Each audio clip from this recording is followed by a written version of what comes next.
300 cities, countless rivers, mountains and streets, all bound to a queen who never set foot in most of them, and who has been dead for over a century. Yet from Africa to Canada, India to Australia, her name still rules the map. This isn't just a story about a queen, it's a story about a name, one that became a brand for an empire, a symbol of power, and a memory of a time that refuses to fade. It's a story of why the world can't let go of Victoria. Chapter 1. The Ascendant Monarch. Born in 1819, Victoria emerged from a world about to change forever. She was the daughter of Prince Edward and Princess Victoria of Saxe-Coburg-Saalfeld, a lineage often overshadowed by more illustrious dynasties. Her childhood was cloistered, filled with strict rules and strong maternal influence. But everything shifted when she became queen at just 18. In 1837, the crown passed to her, marking the dawn of a new era in British history. Her reign, remarkably long, spanning 63 years, was characterized by transformation and tumult. Victoria wielded power at a time when the British Empire spanned the globe. The sun never set on her territories, and this vast dominion would come to shape both her identity and her legacy. Amidst this changing world, she embraced the role of a monarch in a rapidly modernizing nation. With advancements in technology, culture, and society at her doorstep, Victoria became a symbol of stability and strength.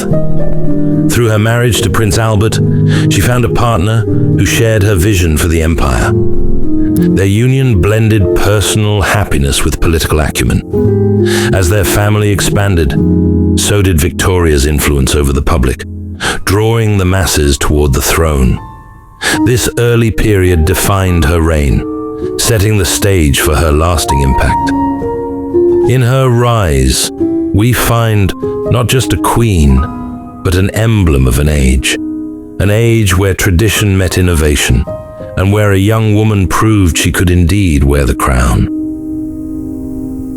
Chapter 2. Imperial Ambitions. Victoria's ascension coincided with a fervent expansion of the British Empire. This was an era marked by the motto, "The sun never sets on the British Empire." It encompassed vast territories, from India to Canada, Australia to parts of Africa. Victoria's reign was not merely about governance. It was an expression of imperial ambition, fueled by industrial growth and national pride.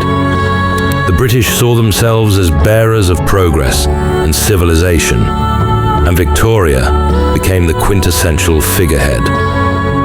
The Berlin Conference of 1884 solidified colonial claims in Africa, revealing the intense scramble for territory. European powers believed conquest was a divine right, spreading their culture as they expanded borders. However, underneath the facade of benevolence lay complex realities: exploitation, oppression, and cultural erasure. As territories fell under British control, Victoria's name echoed through distant lands. In many places, she was not just a queen, she symbolized power and authority.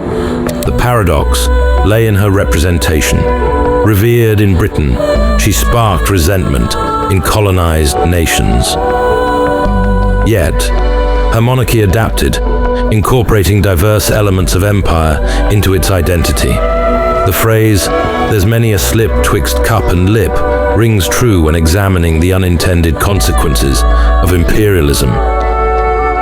Victoria strove for stability, yet her rule often fueled discord. The complexities of her reign reflect a dual legacy, one of ambition and consequence, revealing that power comes with profound responsibility.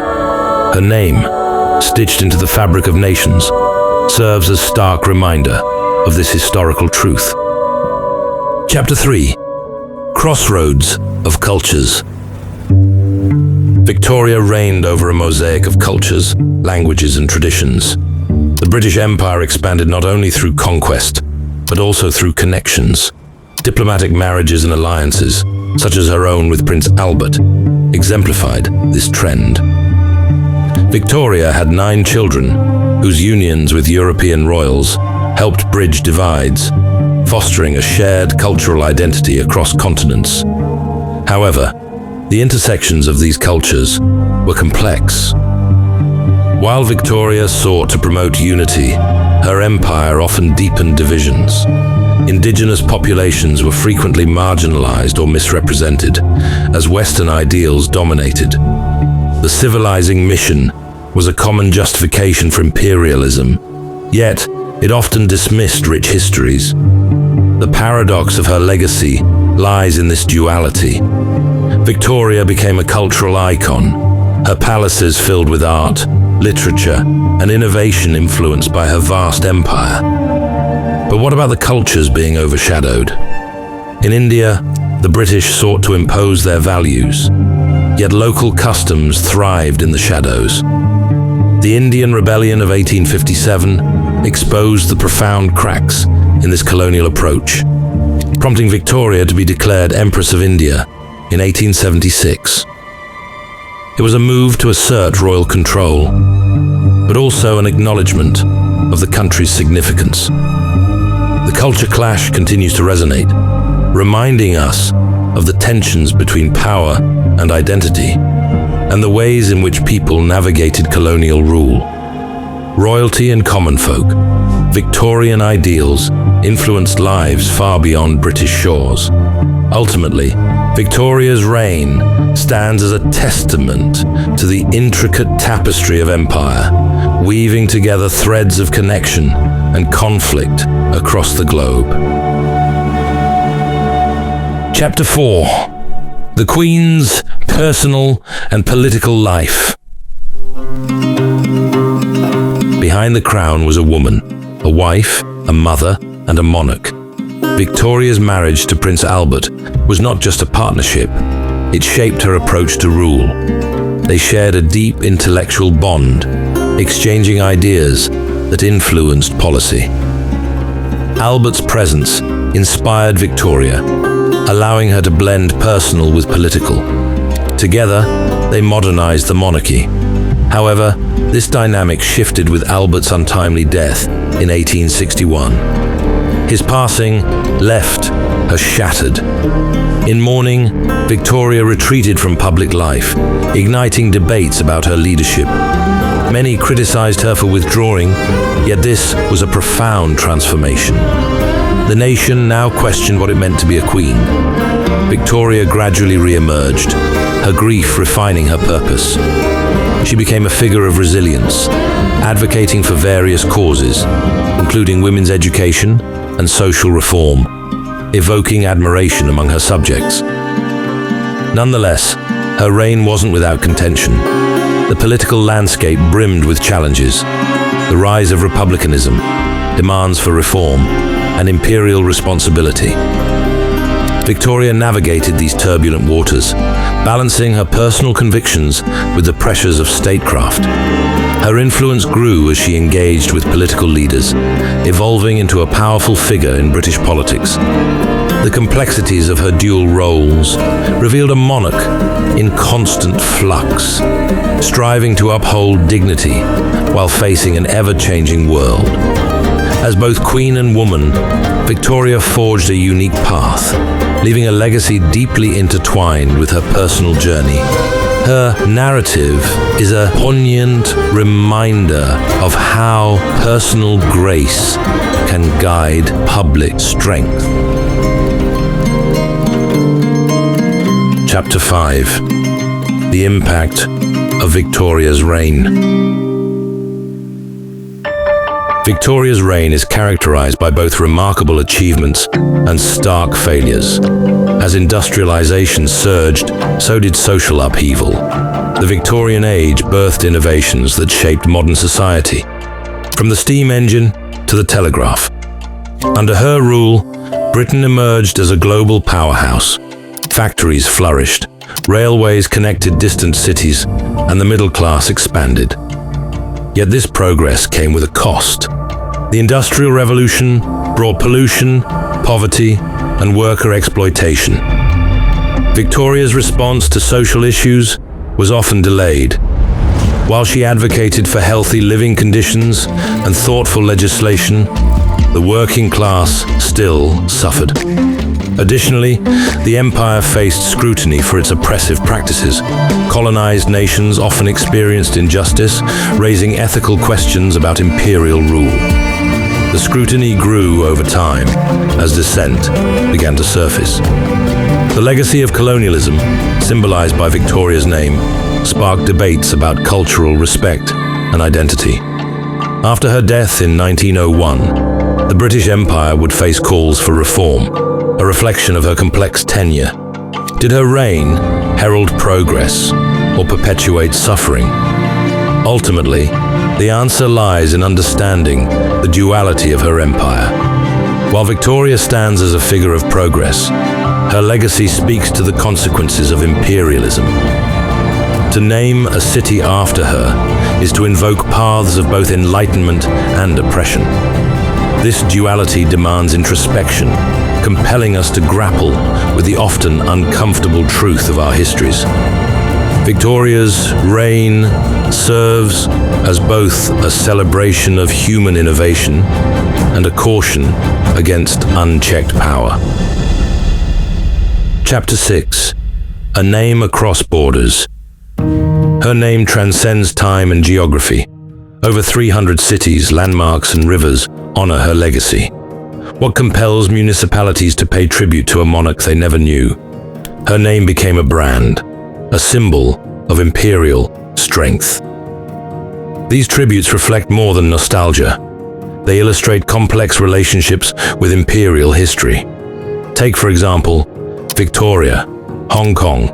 It was named in 1843, just a year after Britain took formal control of the island. The name was chosen to immediately establish British sovereignty and to plant a permanent, symbolic flag of imperial power. It was a direct declaration that this new territory now belonged to the British Crown. Contrast this with the naming of Victoria, British Columbia, in Canada.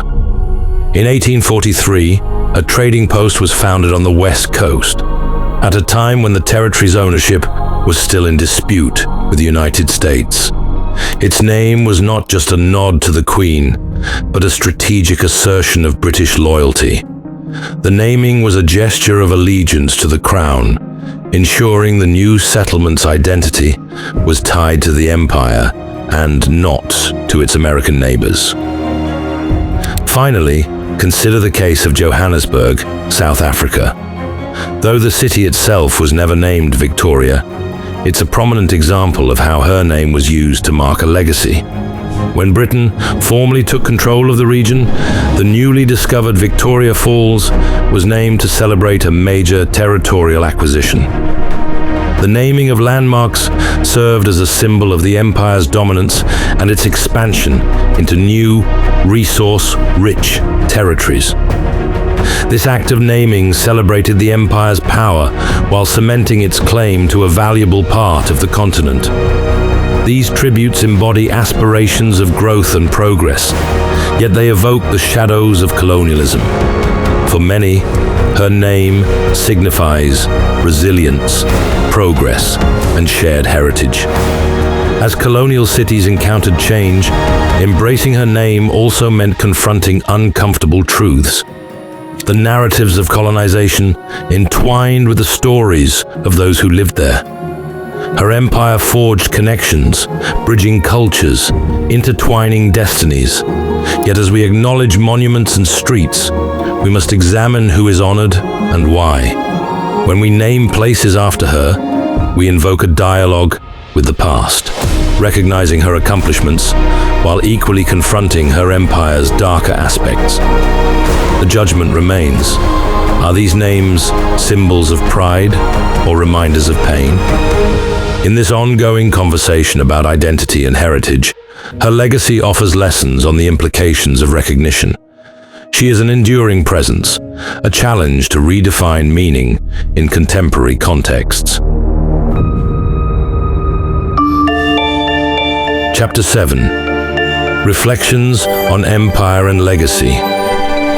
Victoria emerges as a figure of contradiction, a symbol of an empire both revered and reviled. The complexities of her legacy compel us to confront uncomfortable truths about colonialism. Her name, spread across the globe, demands a nuanced understanding. It's a testament to both the triumphs and failings of empire, reminding us that power comes with profound responsibility. Her story teaches us that history must be remembered in its totality, not just in its glorified accounts. The legacy of Queen Victoria is not just hers. It's a shared past that continues to shape our world, and a reminder that the past remains present. This is Long History Short, your shortcut to the whole story. If you have any suggestions for stories you'd like to hear, we would love to know. Leave a comment, and if you haven't already, be sure to subscribe.